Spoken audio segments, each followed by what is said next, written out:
Sometimes life can throw you a curveball that kicks your budget way into the red.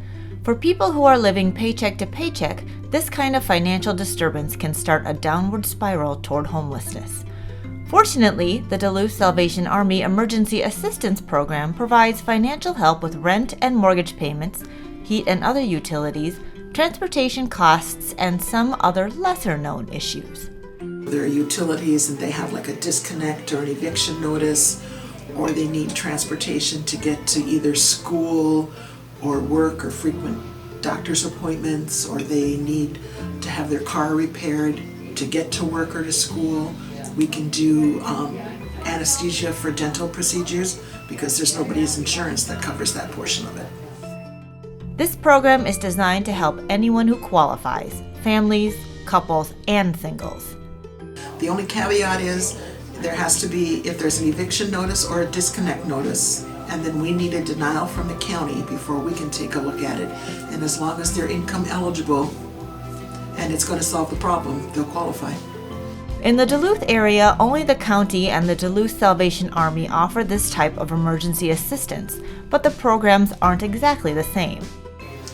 Really not much different than the county. Guidelines are kind of like the same, except I have a higher income bracket than what the county does. It is a great blessing to be able to help people in their times of need and to see the relief wash over them, especially during the additionally stressful time of the current pandemic.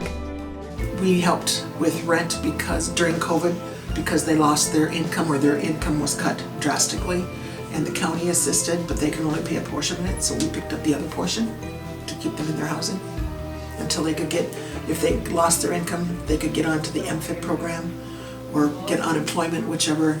It takes time to get those two money things in place. The Duluth Salvation Army provides emergency assistance to around 800 people in a year's time. We help without judgment because we are all too aware that hard times can fall upon anyone. And while we do so enjoy our work helping the community through times of financial need, we also provide services for the soul, a listening ear, an empathetic heart, or a quiet prayer in our chapel with our officers. With all of our programs and on each and every day, we strive to honor the mission of the Salvation Army, to preach the gospel of Jesus Christ and to meet human needs in His name without discrimination.